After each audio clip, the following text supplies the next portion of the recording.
موضوع الدرس في ترك الموالاة مع الكفار والمشركين سورة الممتحنة تفسير ابن كثير. الحمد لله رب العالمين والصلاة والسلام على أشرف الأنبياء وسيد المرسلين سيدنا محمد وعلى آله وأصحابه أجمعين. اللهم صل على سيدنا محمد وعلى آل سيدنا محمد كما صليت على إبراهيم وعلى آل إبراهيم في العالمين إنك حميد مجيد. أعوذ بالله من الشيطان الرجيم. بسم الله الرحمن الرحيم. يا أيها الذين آمنوا لا تتخذوا عدوي وعدوكم أولياء تلقون إليهم بالمودة وقد كفروا بما جاءكم من الحق يخرجون الرسول وإياكم أن تؤمنوا بالله ربكم إن كنتم خرجتم جهادا في سبيلي وابتغاء مرضاتي تصرون إليهم بالمودة وأنا أعلم بما أخفيتم وما أعلنتم ومن يفعله منكم فقد ضل سواء السبيل.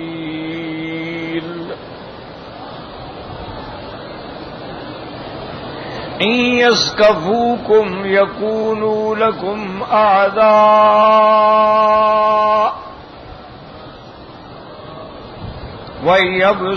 ويبسطوا إليكم أيديهم وألسنتهم بالسوء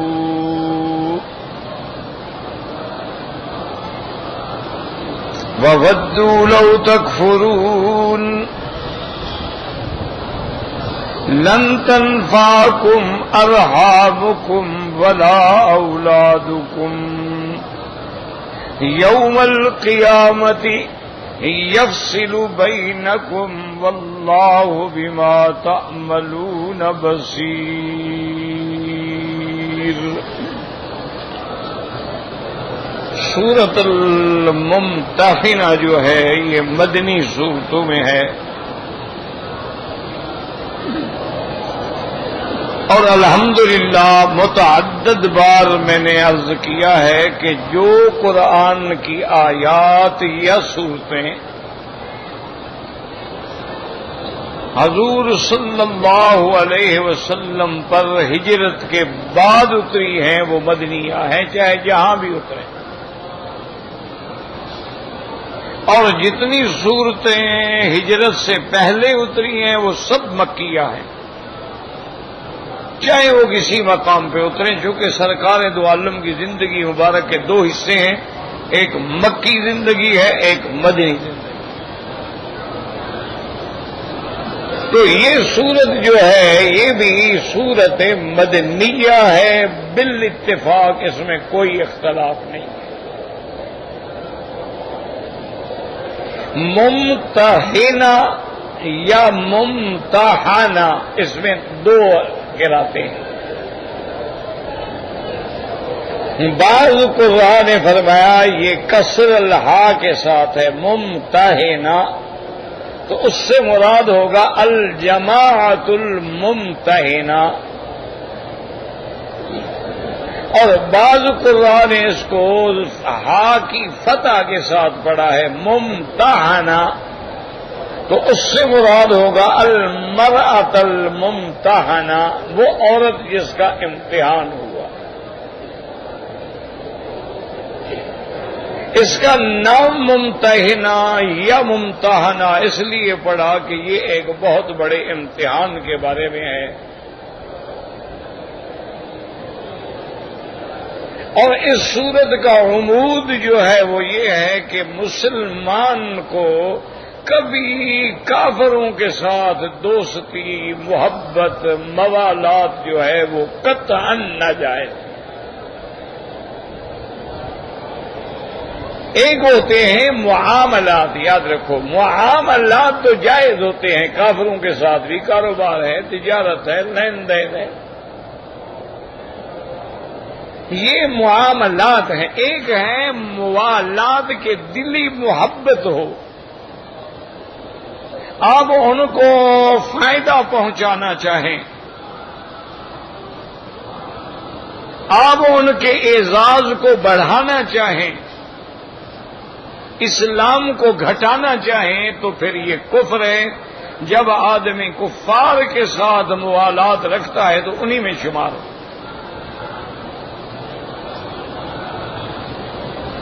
اللہ نے قرآن میں واضح فرمایا من یتولہم منکم فاولئک منہم، جو ان سے دوستی ہے پھر انہی میں سے۔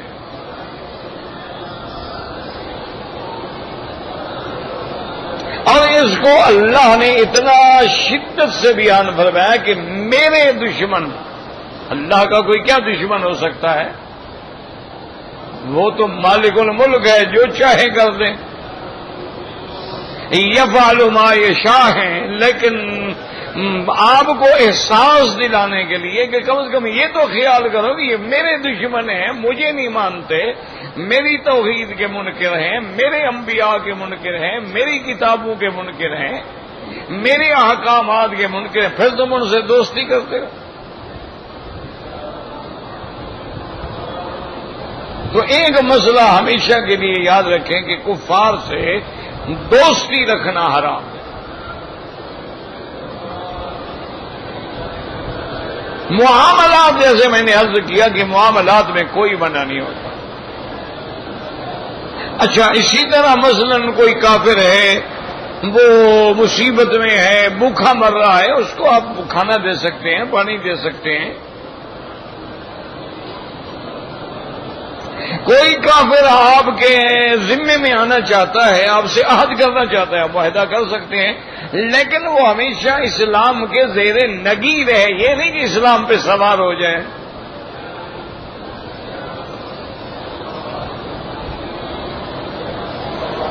اچھا، کبھی اختلاف کے بعد صلح ہوتی ہے، وہ ان جنہ، اگر وہ صلح کرنے کے لیے نیچے ہو کے آپ سے درخواست کرتا ہے، آپ کر سکتے ہیں۔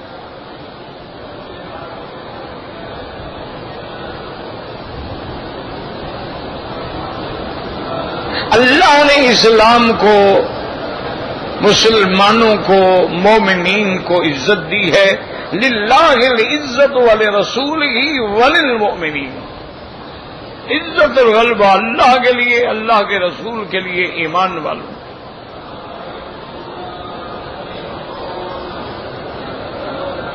اور عزت ذلت دینے والا بھی اللہ ہے۔ تو عز من تشاء وتذل من تشاء،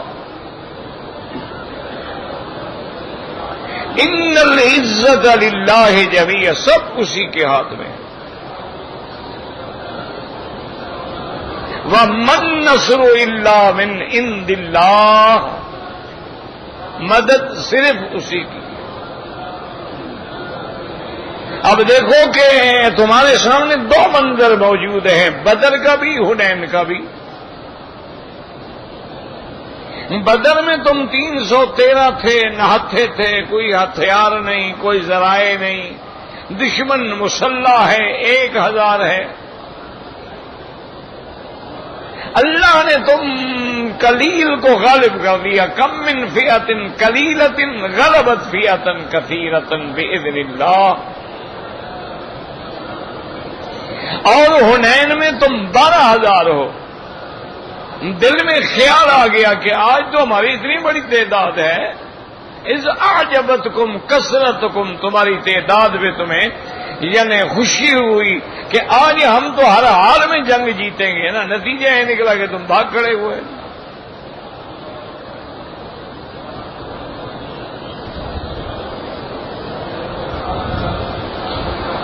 اصل اسباب کا پیدا کرنا بالکل ضروری ہے، لیکن بھروسہ اللہ کی ذات پہ۔ یہ نہیں ہے کہ دشمن کے پاس اگر میزائل ہے تو تم ڈنڈا لے کے لڑنے کے لیے جاؤ گے، یہ تو بے وقوفی والی بات ہے۔ اس کے بعد ایٹم ہے اور تم جناب پتھر مارو گے، یہ تو نہیں ہو سکتا۔ اسباب بھی پیدا کرو لیکن بھروسہ اللہ کی ذات پہ رکھو۔ وہ چاہے تو ان اسباب کو نفذ کر دیں، وہ چاہے تو فیل کر دیں۔ آپ دیکھتے نہیں، ڈاکٹر ہے، چیک اپ کرتا ہے، وہ کہتا ہے جناب اس کو ملیریا ہے، یا اس کو نمونیا ہے، یا اس کو ٹائیفائڈ ہو گیا ہے، وہ بالکل صحیح نسخہ لکھتا ہے، انجیکشن لگا رہا ہے، اینٹی بائیوٹک دے رہا ہے، لیکن فائدہ نہیں ہوتا۔ تو یہ دوا اسباب ہے، شفا دینے والا اللہ ہے۔ اگر وہ چاہے تو ان دواؤں میں ذریعہ بنا کے شفا کر دے، اور نہ چاہے تو نہ ہو۔ اسی لیے میدان جہاد میں جو ضروریات ہیں وہ ضروری ہیں، لیکن اللہ چاہے تو ان کو بیکار کر دے، اور اللہ چاہے تو بیکار کو باکار کر دے۔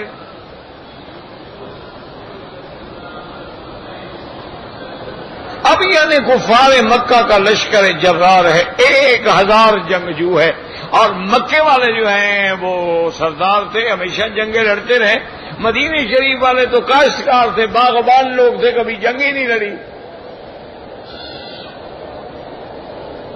پھر تلواریں بھی نہیں ہیں، نیزے بھی نہیں ہیں، ڈھالیں بھی نہیں ہیں، گھوڑے بھی نہیں ہیں، اونٹ بھی نہیں ہیں، اور زمین کا بھی وہ حصہ ملا ہے جو ریتیلا ہے، جو مضبوط ہے، وہ کافروں کے پاس ہے۔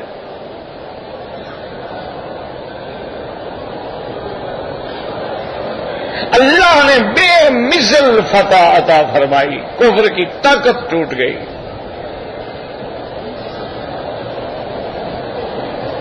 تو اس لیے اللہ پاک فرماتے ہیں کہ ایمان والے بھی بنتے ہو، اور پھر میرے دشمنوں سے بھی دوستیاں رکھتے ہو، اور دشمنوں سے ساز باز بھی کرتے ہو، یہ کیسی بات ہے؟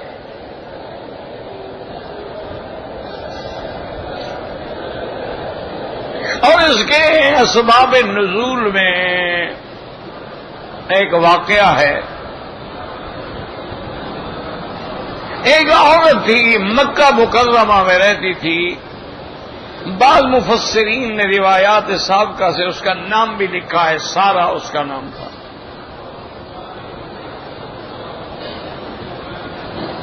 اور وہ غلط قسم کی عورت تھی، جیسے طوائف ہوتی ہے۔ اس زمانے جاہلیت میں بھی یہاں یہ رواج تھا طوائف کا، ان کو حاملات الرایات وہ گھروں پہ جھنڈا لگا دیتی، نشانی ہوتی تھی کہ اس میں وہ طوائف ہے۔ یہ بڑا پرانا پیشہ ہے نا، ابتدا سے لے کر آج تک چل۔ کیوں آدمی جب بھی بھٹکتا ہے تو بھٹکنے کا سبب عورت ہوتی ہے۔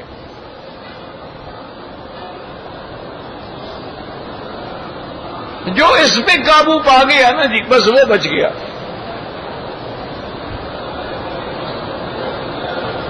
کیونکہ یہ ایک ایسا فتنہ ہے کہ جہاں دولت کام نہ کرے، طاقت کام نہ کرے، مگر وہاں عورت جو ہے وہاں وہ بھی کام کر جاتی ہے۔ بڑے بڑے اللہ کے اولیاء پھسل جاتے ہیں۔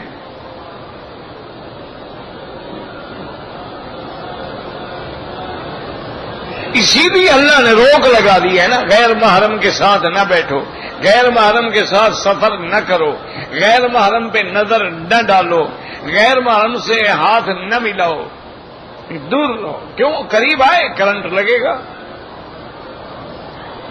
جب دو تاریں ملتی ہیں تو کرنٹ تو پیدا ہوگا۔ بڑے سے بڑا مولوی ہو یا بڑے سے بڑا پیری انسان ہے، بڑے بڑے راہب، بڑے بڑے صومعہ میں زندگیاں گزارنے والے عورت کے مسئلے میں پھنس گئے۔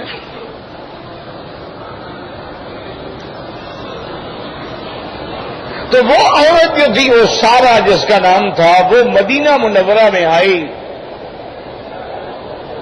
حضور صلی اللہ علیہ وسلم سے بھی آ کے پیش ہوئی۔ تو حضور نے فرمایا مہاجرتن، ہجرت کر کے آئی ہو؟ اس نے کہا لا یا رسول اللہ۔ آپ نے فرمایا مسلمت اسلام لائی ہے، اس نے کہا لا یا رسول۔ دیکھو طوائف ہے، جھوٹ نہیں بولتی۔ آج تو ماشاءاللہ داڑھی والا اتنا بڑا جھوٹ بولتا ہے کہ جھوٹ سن کے بھی لوگ پاگل ہو جائیں۔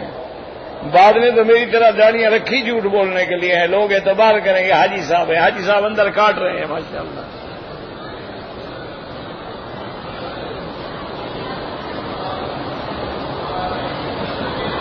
دیکھو غلط عادت ہے، طوائف ہے، لیکن حضور نے فرمایا ہجرت کر کے آئی ہو، لا یا رسول نہیں، میں ہجرت کر کے نہیں آئی۔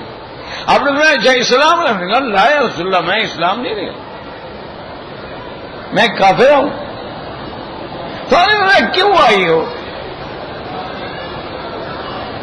انہوں نے کہا یا رسول اللہ جو سردار تھے مکے کے، جن کے ذرائع سے ہماری روٹی چلتی تھی، محفلیں ہوتی تھیں، مجرے ہوتے تھے، گانے بجانے ہوتے تھے، ان کو تو آپ نے بدر میں قتل کر دیا، ہمارے پاس تو کھانے کو روٹی نہیں ہے۔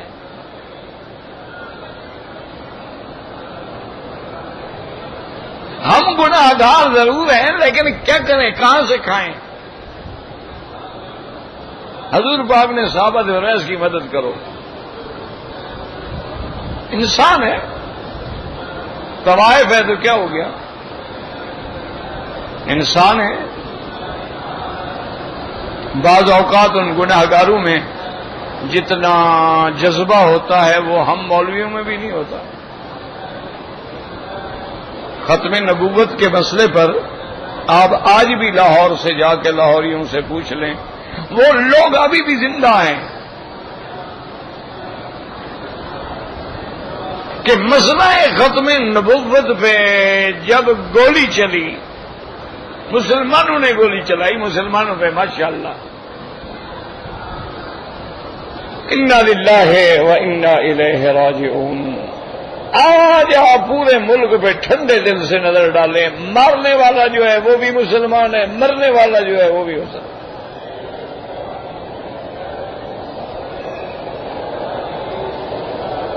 مرنے والوں کی بھی داڑیاں ہیں، مرنے والوں کی بھی داڑیاں ہیں ماشاءاللہ۔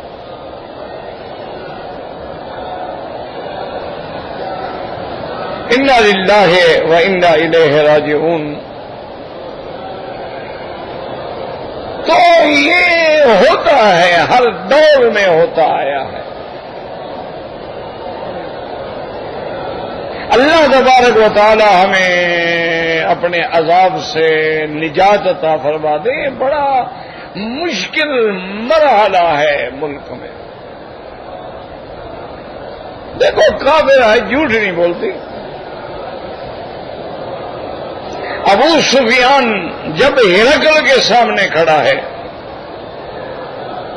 اور اس نے اس سے سرکار دو جہاں کے بارے میں پوچھا ہے کہ ابو سفیان ہم نے سنا ہے کہ ایک نبی پیدا ہوا مکے میں جن کا نام محمد الرسول اللہ ہے، انہوں نے کہا بالکل میں جانتا، ہمارے قبیلے سے ہے، قریش سے ہے۔ انہوں نے کہا اچھا مجھے یہ بتاؤ کہ وہ جو بات کہتا ہے سچ کہتا ہے، کبھی جھوٹ بولتا ہے؟ ابو سفیان نے کہا کہ نہیں، ہم نے اس کو کبھی جھوٹ بولتے ہوئے نہیں دیکھا۔ اچھا انہوں نے کہا اس کے ماننے والے جو ہیں وہ امیر لوگ ہیں یا غریب؟ انہوں نے کہا نہیں، غریب لوگ ہیں۔ اچھا ٹھیک۔ انہوں نے کہا کہ اچھا اگر وہ کوئی وعدہ کرے تو وعدہ پورا کرتا ہے یا وعدہ پورا نہیں کرتا؟ ابو سفیان کہتا ہے میرے دل میں خیال آیا کہ یہ موقع ہے میں جھوٹ بولوں حضور کے خلاف، لیکن پھر میں نے سوچا کہ ساری زندگی لوگ کہیں گے ابو سفیان نے جھوٹ بولا تھا، تو جھوٹ سے کافر بھی ڈرتا تھا۔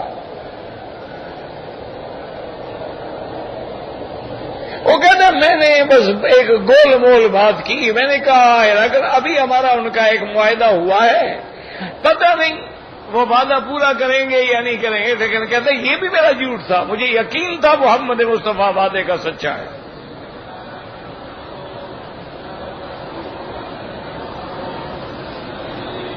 سیدھی بات۔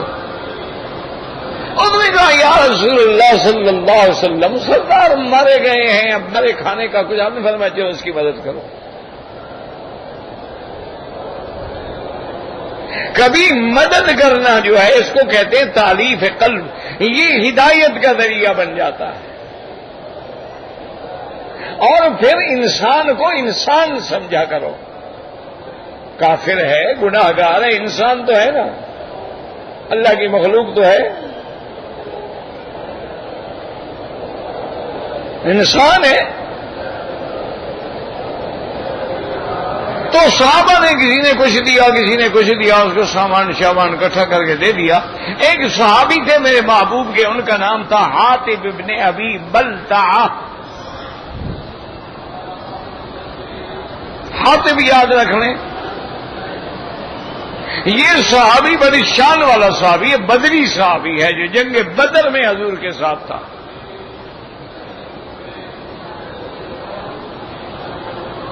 حاطب نے جا کے اس عورت سے کہا کہ سارا بات سنو، میں تمہیں ایک خط دیتا ہوں، اور یہ خط اگر تم مکہ مکرمہ میں فلاں سردار کو پہنچا دو، یہ 10 دینار جو ہے یہ بھی میں تمہیں دیتا ہوں، یا 10 درہم دیتا ہوں. تم مکہ تو جا رہی ہو، ایک خط لے جاؤ وہاں دے دو. کہا ٹھیک ہے، مجھے پیسے دو، خط دو. پیسے دیے، خط لے لیا.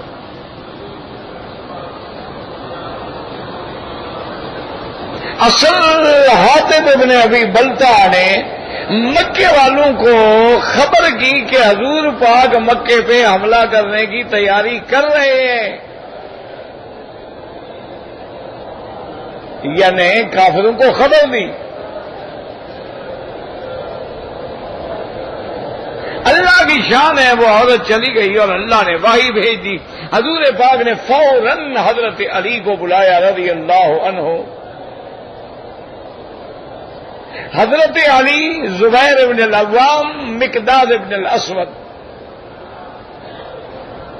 آپ نے فرمایا کہ تم تیز رفتار سواری پہ بیٹھو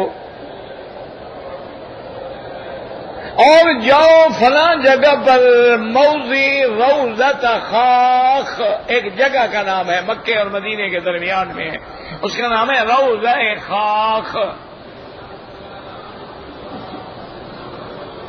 ان بہا زعینۃ ومعہا کتاب. حضور نے فرمایا کہ وہاں تمہیں اونٹنی پہ جاتی ہوئی ایک عورت ملے گی، اس کے پاس ایک خط ہے، اس عورت کو بھی پکڑ کے لے آؤ، خط بھی لے آؤ.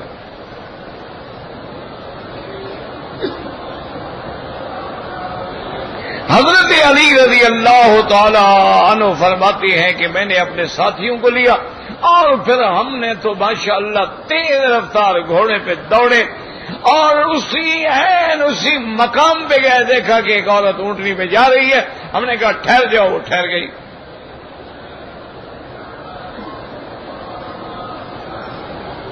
حضرت علی رضی اللہ تعالی عنہ نے فرمایا کہ یا سارا ماہ کی کتاب الفخر جی، تمہارے پاس ایک خط ہے، نکالو.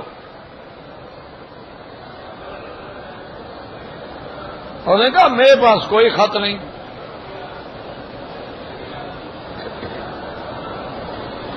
دیکھو کتنا یعنی غلط عورت ہے، لیکن وعدہ کر کے آئی ہے نا، پیسہ لیا ہے کہ خط پہنچاؤں گی، پکی کھڑی ہے اپنی بات پہ.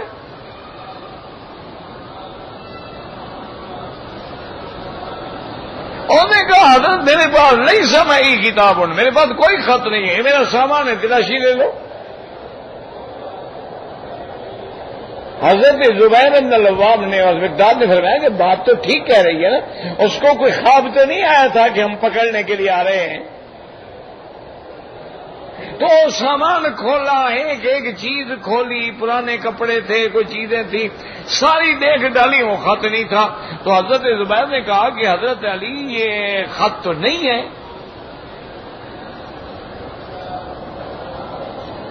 حضرت علی رضی اللہ تعالیٰ عنہ جلال میں آگے فرمایا زبیر کیا کہہ رہے ہو؟ انہوں نے کہا تم نے خود، انہوں نے کہا کہہ کیا رہے ہو تم؟ اخبرنی رسول اللہ صلی اللہ علیہ وسلم الصادق المصدوق. انہوں نے کہا زبیر کیا بات کر رہے ہو؟ ہمیں خبر دینے والے کون ہیں؟ محمد مصطفیٰ ہیں. اور حضور پاک کبھی غلط بات کہہ سکتے؟ اس لیے پھر حضرت علی نے کہا کہ سارا دیکھو بات سنو، تم فوراً وہ خط میرے حوالے کر دو، واللہ لأجردن، کہ خدا کی قسم میں تیرے کپڑے اتار کے ننگا کر کے بھی تلاشی لوں گا میں تیری، میں تمہیں معاف نہیں کروں گا۔ اب وہ ڈر گئی، انہوں نے کہا اب تو معاملہ بڑھ گیا۔ تو اس نے اپنے بال جو تھے نا ایسے، وہ جیسے جھولا سا بنا لیتے ہیں نا، اپنے بڑے بڑے بال تھے اس کے، اس نے لپیٹ کے خط اس میں رکھ کے اوپر دوپٹہ لیا ہوا تھا، اور بال کھولے اور خط نکال کے دے دیا۔ حضرت میں چلو،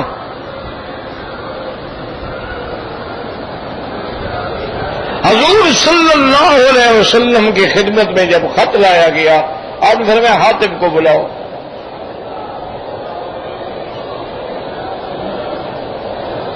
حاتب آ گئے، حضور نے بولا ما هذا یا حاتب، یہ کیا ہے تم نے خط لکھا دشمنوں کو میرے بارے میں؟ اللہ اور اللہ کے نبی کے دشمنوں سے دوستی نبھاتے ہو؟ حضرت عمر تو پھر عمر تھا نا، جلال میں آ گیا، انہوں نے کہا دانی یا رسول اللہ۔ حضرت نے کہا حضور مجھے چھوڑیں، حضرت نے کہا حضرت منافق میں اس کی گردن اڑا دوں۔ حضور نے فرمایا عمر کیا کہہ رہے ہو؟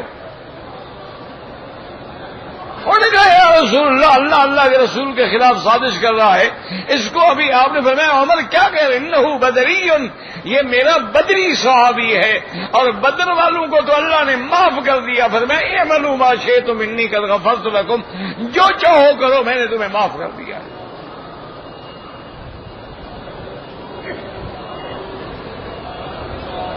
یاد رکھو کہ اعملوا ما شئتم کا معنی یہ نہیں ہوتا کہ تم گناہ کرو، تم شرابیں پیو، تم برائیاں، نہ، یہ خطاب تشریف ہوتا ہے، خطاب اکرام ہوتا ہے۔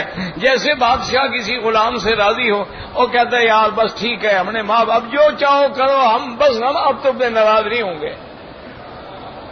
یہ ایک پیار ہے اللہ کا، اور اللہ جانتے ہیں کہ میں ان کو گناہ کرنے ہی نہیں دوں گا، اور اگر غلطی ہوگی فوراً توفیق توبہ دے دوں گا۔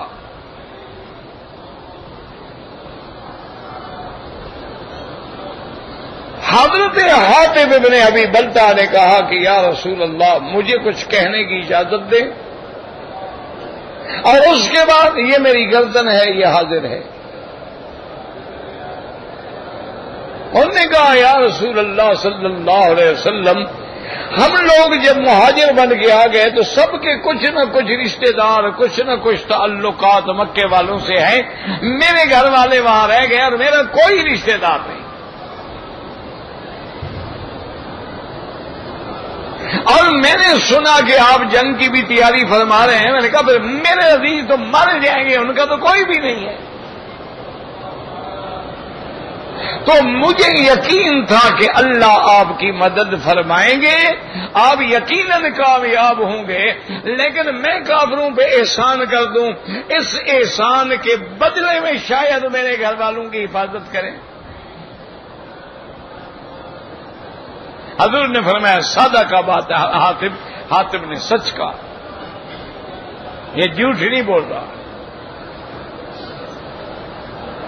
اچھا ویسے خدا کی شان ہے، حضرت حاتب نے جو خط لکھا تھا نا، اگر اس خط کو بھی پڑھا جائے تو خط بھی بڑا عجیب ہے۔ اس خط میں اس نے لکھا کہ یا اہل مکہ ان محمدا سیجیء الیکم بالجیش کاللیل وَيَسِيرُ كَالسَّيْلِ فَإِنْ جَاءَهُ وَحْدَهُ نَصَرَ عَبْدَهُ وَأَعَزَّ جُنْدَهُ وَهَزَمَ عَدُوَّهُ أَنذِرُوا لِأَنفُسِكُمْ۔ اللہ کا نبی ایک ایسا لشکر لے کے تمہاری طرف آ رہا ہے جیسے رات ہوتی ہے، اور ایسے لشکر چل کے آئے گا جیسے دریا بہتا ہے، اور میرا یقین ہے اگر محمد مصطفیٰ اکیلا بھی تم سے لڑنے کے لیے آئے تو اللہ مدد کرے گا، محمد پاک کامیاب ہوگا۔ لیکن تم لوگ اپنے پہ سوچ لو، تو خط میں بھی کوئی ایسی بات نہیں تھی، بلکہ خط میں دشمنوں کو اور ڈرایا گیا کہ اتنا بڑا لشکر، تم اپنا کچھ سوچ لو یا سلو کر لو یا بھاگ جاؤ، لیکن بہرحال کافروں کو مطلع تو کیا گیا نا، دشمن کو خبر تو دی گئی نا۔ اس پر یہ اللہ نے سورت نازل فرما دی کہ تم دشمنوں کو دوست بناتے ہو، میرے دشمن تمہارے دشمن، ان کے ساتھ تم محبت گاڑتے ہو اور چوری چوری ان کے ساتھ دوستی کو پکا کرتے ہو، اور میں تو سب جانتا ہوں، میرے آگے تو کوئی چھپی ہوئی چیز ہے نہیں۔ جو ایسا کرے گا فقط ضل سواء السبیل، گمراہی کے راستے میں دور جا پڑا اور سیدھے راستے سے ہٹ گیا۔ اور جن دشمنوں کو تم دوست بنانا چاہتے ہو، ان کو موقع ملے تو تمہیں کھا جائیں۔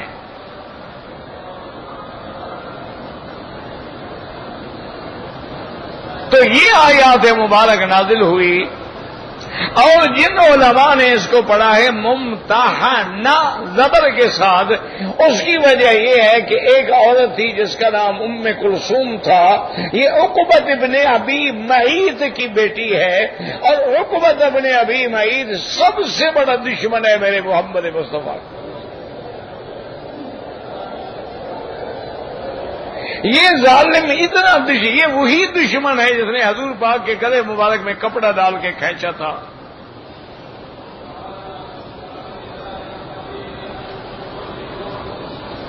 تو یہ اس کی بیٹی ہے، اس کا نام ہے ام کلثوم، اور وہ مدینہ منورہ آ گئی۔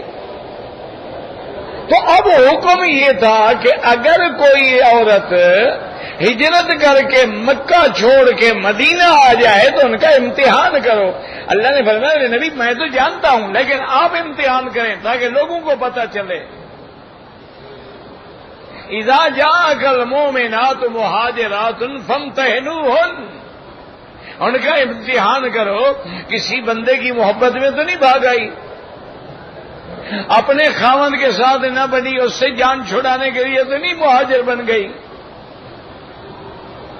یا واقعتاً خالصتاً ایمان کے لیے آئی ہے، اسلام کے لیے آئی ہے، اللہ کے لیے ہجرت کی ہے، تو پھر جو ہے اس کو قبول کر لو، اور پھر ان کو کافروں کو واپس نہ کرو۔ لا ہن حل لہم ولا ہم یحلون لہن، اب مسلمان عورت کافر کے لیے حلال نہیں ہے اور کافر مسلمان کے لیے حلال نہیں ہے، ان کا آپس میں کبھی نکاح نہیں ہو سکتا، اور دو میں سے جب ایک اسلام لائے گا تو نکاح خود بخود ختم ہو جائے گا۔ تو اس لیے اس کا معنی بھی کیا ہے؟ امتحان۔ تو ممتحنہ یعنی المرأۃ الممتحنہ، یا ممتحنہ یعنی الجماعۃ الممتحنہ، جس کا امتحان لیا گیا۔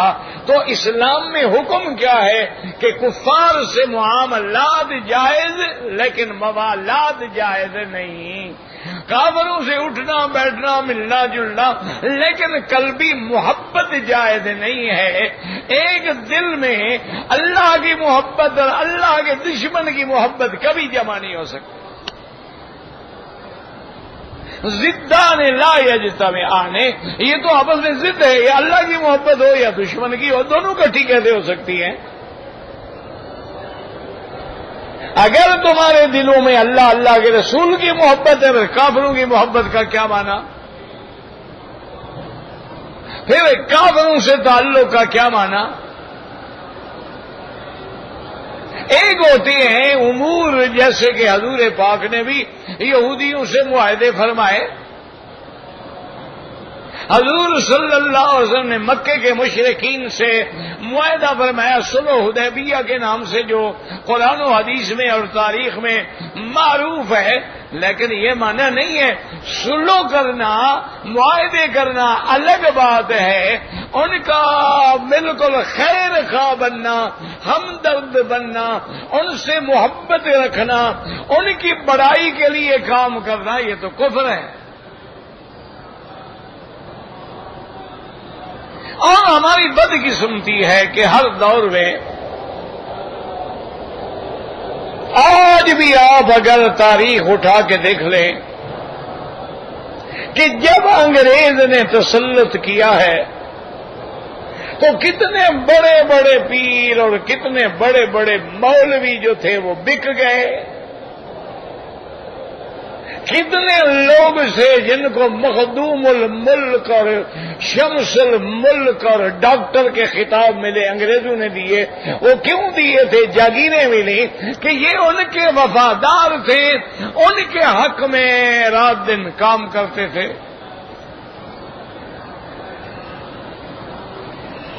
اور ان کے لیے سپاس نامے لکھتے تھے، اور اس میں لکھتے ہیں کہ انگریز دولت مدار، سرکار دولت مدار، آپ کا سایہ ہما اللہ ہم پر ہمیشہ قائم دائم رکھے، اور آپ کا اقتدار جو ہے ہمیشہ بڑھتا رہے، چڑھتا رہے.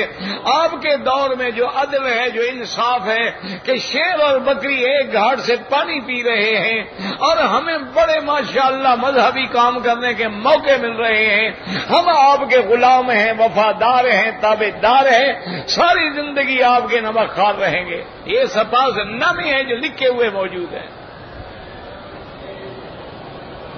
اوپر دستخط کس کے ہیں؟ پیر صاحبان، مولوی صاحبان، بڑے بڑے ترے والے مولوی، بڑے بڑے گدیوں والے پیر. اگر تاریخ کھولو گے نا تو یہ جتنے تمہارے جاگیر والے مخدوم ہیں سب ان کے ٹوٹی ہیں.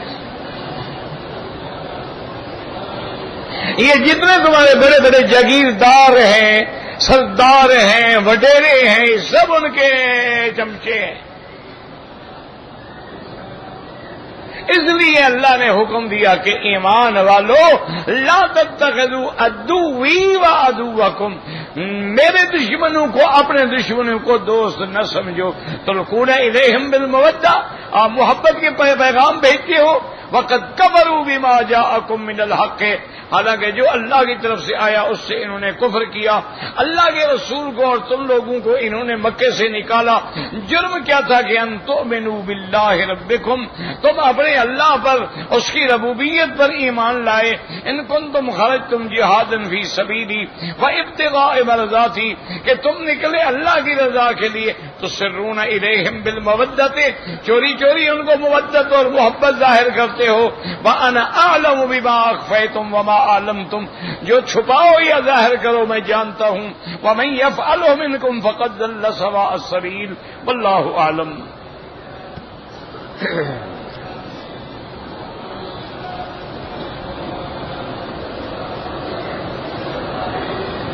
مرزائی بھی کافر ہیں، ان سے معاملات جائز ہیں، موالات جائز نہیں، محبت جائز نہیں، تعلق جائز نہیں.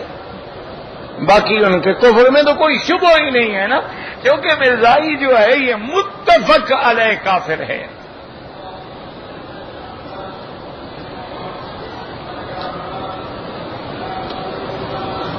کہتے جی کہ اگر کسی نے اپنی سالی یعنی بیوی کی بہن سے زنا کیا، نکاح تو نہیں ٹوٹ جائے گا، لیکن اللہ کی طرف سے سب سے بڑی لعنت ہے، سب سے بڑا غضب ہے.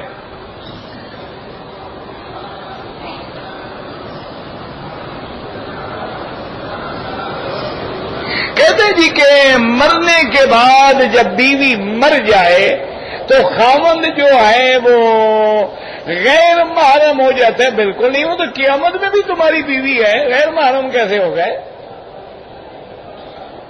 جو عورت جس کے نکاح میں مرے گی قیامت میں اسی کی بیوی ہوگی. اگر کوئی غسل دینے والا نہ ہو تو خاوند غسل بھی دے سکتا ہے. کوئی قبر میں اتارنے والا نہ ہو تو خاوند قبر میں بھی اتار سکتا ہے، کوئی منع نہیں. یہ تو کہنا ہے کہ جب عورتیں موجود ہیں تو پھر خاوند کیوں غسل دے؟ جب اس کے بیٹے ہیں، اولاد موجود ہے تو وہ کیوں نہ قبر میں اتارے؟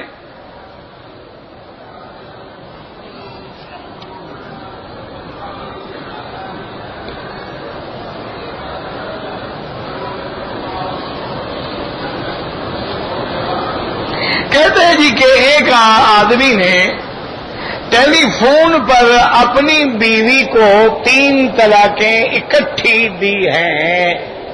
میرا بھائی بات یاد رکھو کہ مسلک حنفی میں یعنی امام ابو حنیفہ رحمۃ اللہ علیہ کے نزدیک، اسی طرح امام شافعی، امام مالک رحمۃ اللہ علیہ کے نزدیک تین شمار ہوتی ہیں۔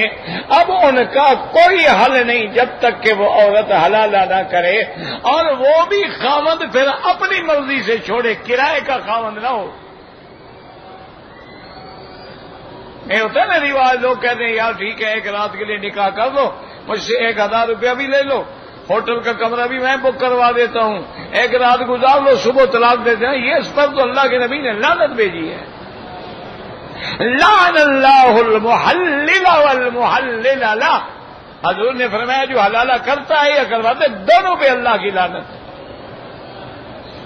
اور قرآن بھی یہی کہتا ہے کہ فلا تحل له من بعد حتی تنکح زوجا غیرہ، اب پہلے خاوند پہ حلال نہیں ہو سکتی جب تک کہ دوسری شادی نہ کرے۔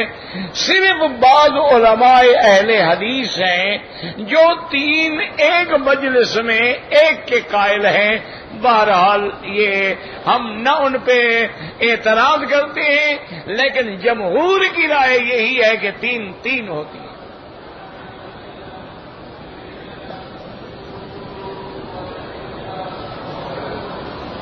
ہاں یہ الگ بات ہے، یاد رکھو کہ 3 طلاقیں کٹھی دینا گناہ ہے، اس کو ایسا نہیں کرنا چاہیے تھا، گناہ گار ہے، لیکن ہو 3 جائیں گی۔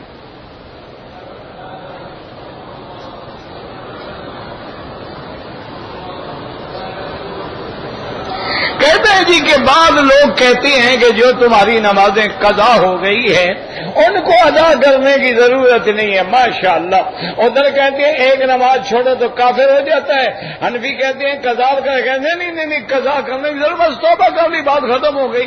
تو حضور کی نمازیں جب قضا ہوئی آپ نے کہا صحابہ سے کہ توبہ کر لو، قضا نہیں پڑھی آپ نے۔ یہ کیا منع ہے کہ تھوڑی ہو تو قضا ہے، زیادہ ہوں تو قضا نہیں ہے؟ حضور پاک کی نمازیں غزوہ خندق کے موقع پہ قضا ہوئی تو آپ نے قضا پڑھی ہے، یہ تو نہیں کہا بھی استغفار پڑھ لو بس السلام علیکم، قضا کی ضرورت نہیں ہے۔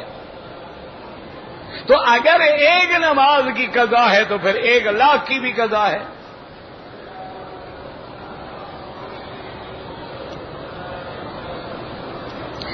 بھائی نمازی کے آگے بالکل نہ گزریں، اللہ کے حرم میں اتنا بڑا مجمع ہے، مجبوری ہے تو سجدے کی جگہ سے دور گزریں۔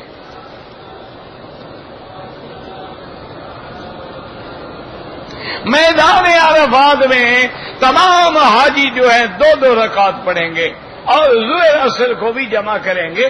یہ مسئلہ اختلافی ان کے لیے ہے جو مستقل مکے کے رہنے والے، حاجیوں کے لیے تو کوئی جھگڑا ہے ہی نہیں، تم خواہ پریشان کیوں ہوتے ہو؟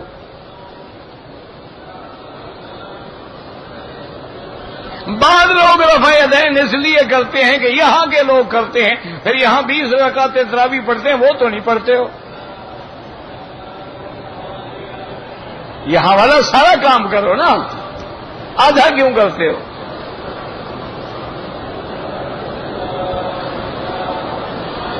من صلی خلف الامام فقرا، یہ حدیث کے لفظ تو نہیں ہے بہرحال، تو بہرحال یہ بھی حدیث ہے نا، مسلم کی حدیث ہے کہ اذا قرأ فانصتوا، حضور نے فرمایا جب امام پڑھے تو تم چپ رہو۔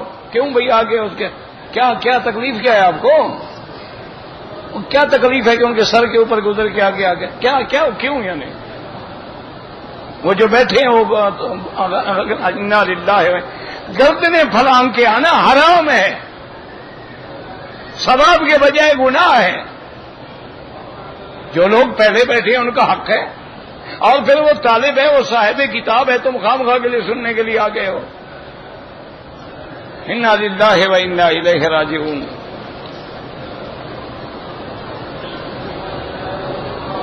مدینہ منورہ سے میں نے احرام باندھا، نفل نہیں پڑے، کوئی بات نہیں، پتہ نہیں ان لوگوں کو ہو کیا گیا ہے، خود کہتے ہو نفل، جب نفل ہے تو نہیں پڑے تو نہیں پڑے۔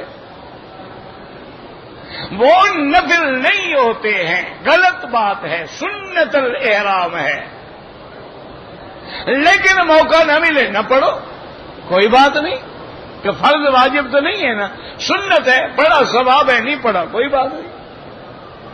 ان لوگوں نے بس یاد رکھا ہوا ہے نفل نفل نفل، پتہ نہیں کہاں سے سیکھا ہے انہوں نے.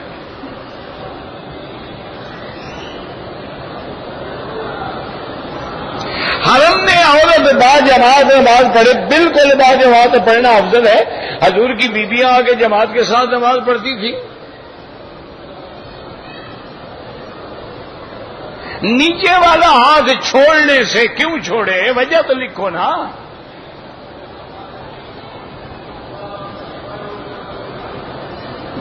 عورتیں بالکل حرم میں نماز پڑھیں، موقع ہو حجر اسود کا بوسہ بھی دیں، موقع نہ ہو اشارہ کریں.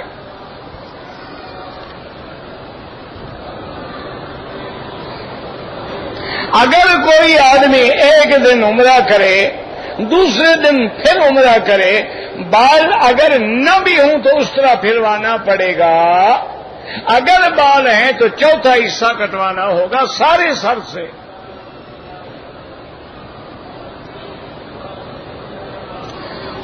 عمرہ نفلی عبادت ہے، اپنے لیے کریں، پھر جس کے لیے چاہیں دعا کریں. چاند اور گرہن جب ہوتا ہے تو یہ اللہ کی طرف سے ایک بندوں کے لیے تخویف ہے، تحدید ہے. ان الشمس والقمر آیاتان من آیات اللہ یخوف اللہ بہما عبادہ. تو جو مومن ہیں وہ رجوع کرتے ہیں، توبہ کرتے ہیں، قرآن پڑھتے ہیں، نماز پڑھتے ہیں تاکہ شاید قیامت ہو جائے.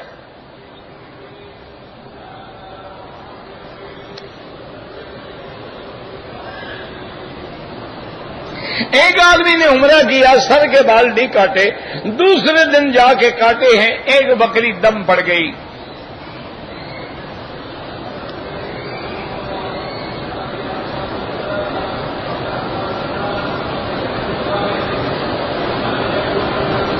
ایک دوست نے اس نے غصہ بدنی حالت میں بیوی کو طلاق دے دی. پھر رجوع اگر ایک طلاق ہے رجوع کر سکتا ہے. باقی یہ جو لوگوں کے دماغ ہے نا کہ جی غصے میں طلاق دے، تو طلاق جب دے گا غصے میں ہی دے گا، کوئی محبت میں بھی دیتا ہے نہیں. کبھی آپ کو ایسا ہوا ہے کہ آپ رات کو گھر جائیں اور بیگم سے کہیں کہ محترمہ آج تو میرا دل آپ کے لیے مچل رہا ہے، ہدیہ طلاق قبول فرمائیے؟ کبھی ایسا ہوا ہے؟ جب بھی طلاق دو گے غصے میں دو گے، لڑائی میں دو گے. طلاق طلاق ہے، غصے میں دو، مذاق میں دو، ایسے ڈرامہ کرو طلاق ہو جاتی ہے.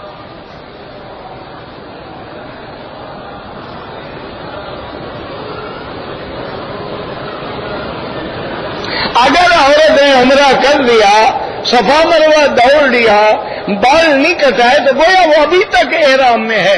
رومال کھولنے کا معنی نہیں ہوتا احرام سے نکل، جب تک بال نہیں کٹائے گی احرام میں ہے، اور جتنی غلطیاں کرتی جائے گی دم پڑتا جائے گا.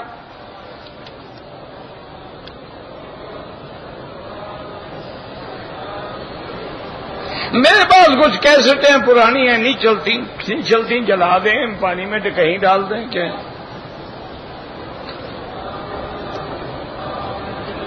کسی آدمی نے اپنی بیوی کو 3 دفعہ طلاق دی، حنفی حضرات میں 3 ہو گئی، ان کے لیے کوئی گنجائش نہیں. ناف کے نیچے صفائی کم از کم 40 دن سے زیادہ نہ گزرے.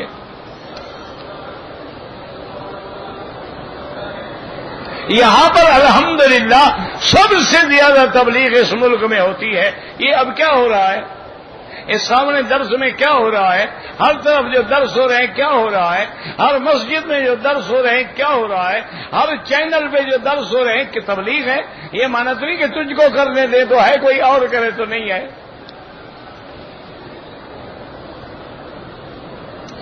استخارہ 2 رکعت نماز پڑھیں، پھر دعائے استخارہ پڑھیں. کتاب میں چھپی ہوئی لے لیں، اس میں سارا طریقہ بھی لکھا ہوتا ہے. حضرت اسماعیل کو جب عمرے قربانی کے لیے لایا گیا تو سابقہ کتابیں ہیں کہ 7 سال عمر تھی.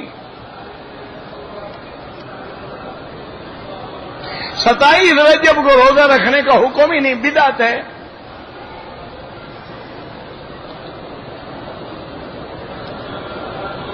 اگر کچھ لوگ ہیں جن کا گھر جو ہے وہ حدود حرم سے باہر ہے تو وہیں سے احرام باندھ کے عمرہ کر دیں.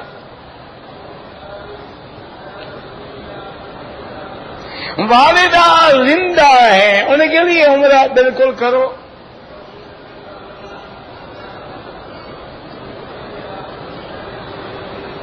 اگر ایک آدمی نے عمرہ رات کو 10 بجے کیا ہے، سر دوسرے دن صبح کو منڈوایا، اگر احرام کی چادروں میں رہا اور صبح کو سر منڈا لیا کوئی جرمانہ نہیں.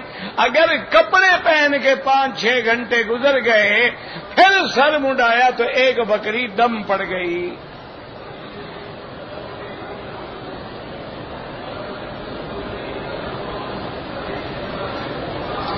جہاں حضور کا خطبۃ الوداع چھپا ہوا ہے لے لو. کہتے ہیں کہ کچھ نہ کہو بھائی، کچھ نہ کہو، اپنا وقت بھی ضائع کرے گا. بہرحال بعض علماء جو ہیں شافعی ہوں یا حنبلی تو وہ سفر میں 2 نمازوں کو جمع کرتے ہیں، ظہر اور عصر، مغرب اور عشاء. امام ابو حنیفہ رحمۃ اللہ علیہ فرماتے ہیں کہ جمع حقیقی جو ہے وہ عرفات اور مزدلفہ میں ہے، باقی ہر جگہ جمع سوری ہے. کیا مانا؟ ظہر کو لیٹ پڑے، جب نماز سے فارغ ہو تو عصر کا اول وقت داخل ہو جائے، کھڑے ہو کے عصر پڑھ لے، پھر مغرب میں دیر کرے آخر وقت میں پڑھے اور عشاء کو اول وقت میں پڑھے تو دونوں نمازیں جمع بھی ہو جائیں گی اور ہوں گی بھی اپنے اپنے وقت میں. چونکہ امام صاحب کہتے ہیں قرآن پاک کا لفظ ہے ان الصلاۃ کانت علی المؤمنین کتابا موقوتا، وہ فرماتے ہیں موقوت تعیین سے ہے، تعیین اشتراک کو قبول نہیں کرتی. وہ کہتے ہیں جمع حقیقی صرف عرفات اور مزدلفہ میں ہے. واللہ تعالی عالم. اللہم صلی علی سیدنا محمد وعلی آل سیدنا محمد کما صلیت علی ابراہیم وعلى آل إبراهيم وبارك على سيدنا محمد وعلى آل سيدنا محمد كما باركت على إبراهيم وعلى آل إبراهيم في العالمين إنك حميد مجيد. يا الله يا الله يا الله يا رحمن يا رحيم يا حي يا قيوم يا ذا الجلال والإكرام يا إلهنا إله كل شيء إلها واحدا لا إله إلا أنت.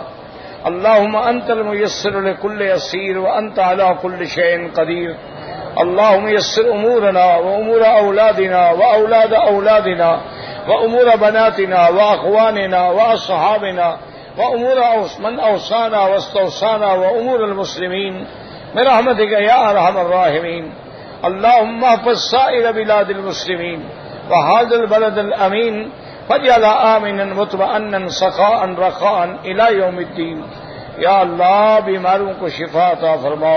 یا اللہ ہماری سب ظاہری باطنی روحانی جسمانی نفسانی پریشانیاں بیماریاں اپنی رحمت سے دور فرما.